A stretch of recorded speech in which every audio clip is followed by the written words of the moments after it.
2024 November 8. Daily Bread Passage. 2 Samuel chapter 18 verse 19 to 33. Key verse. Verse 33. Title: David mourns for Absalom. Now Ahimaaz son of Zadok said, "Let me run and take the news to the king that the Lord has vindicated him by delivering him from the hand of his enemies." "You are not the one to take the news today," Joab told him. "You may take the news another time, but you must not do so today, because the king's son is dead." Then Joab said to a Cushite, "Go, tell the king what you have seen." The Cushite bowed down before Joab and ran off. Ahimaaz son of Zadok again said to Joab, "Come what may, please let me run behind the Cushite." But Joab replied, "My son, why do you want to go? You don't have any news that will bring you a reward." He said, "Come what may, I want to run." So Joab said, "Run." Then Ahimaaz ran by way of the plain and outran the Cushite. While David was sitting between the inner and outer gates, the watchman went up to the roof of the gateway by the wall. As he looked out, he saw a man running alone. The watchman called out to the king and reported it.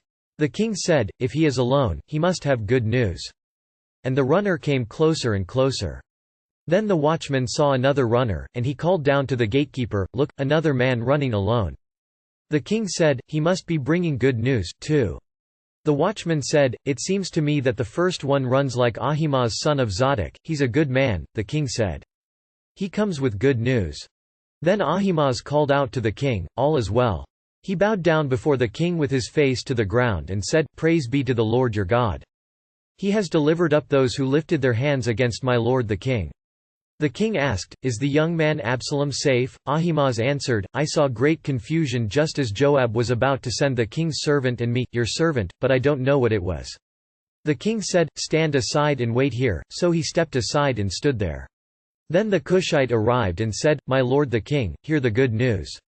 The Lord has vindicated you today by delivering you from the hand of all who rose up against you." The king asked the Cushite, "Is the young man Absalom safe?" The Cushite replied, "May the enemies of my lord the king and all who rise up to harm you be like that young man." The king was shaken. He went up to the room over the gateway and wept. As he went, he said, "Oh my son Absalom! My son Absalom! If only I had died instead of you, O Absalom, my son, my son!" Rebellion against David was subdued when Joab killed Absalom. Ahimaaz volunteered to bring the good news of victory to David, but Joab dissuaded him, for he knew how David would respond to the news of Absalom's death. He sent a Cushite instead. Later, Ahimaaz persisted, outran the Cushite, and delivered his message of victory. However, David's immediate question to him was, "Is the young man Absalom safe?" Then came a Cushite, who delivered the news of victory. Again, David asked the same question about Absalom. When the Cushite told what happened to Absalom, David was shaken and wept, lamenting over the death of Absalom. Joab saw Absalom as an object of judgment, but David saw Absalom as his beloved son for whom he was willing to die. Absalom rebelled against David and even tried to kill David, his father. He didn't deserve love, however. David's lament over him showed his love as a father, a man after God's own heart. In David, we see a shadow of God's love for his children. David's love for Absalom doesn't make sense. It is neither reasonable nor just. God's love for us is like this. We have turned to our own way and rebelled against God, but God demonstrated his love for us in this: while we are still sinners, Christ died for us. Prayer. Father, thank you for your unconditional and life-giving love for me, a rebellious sinner. One word.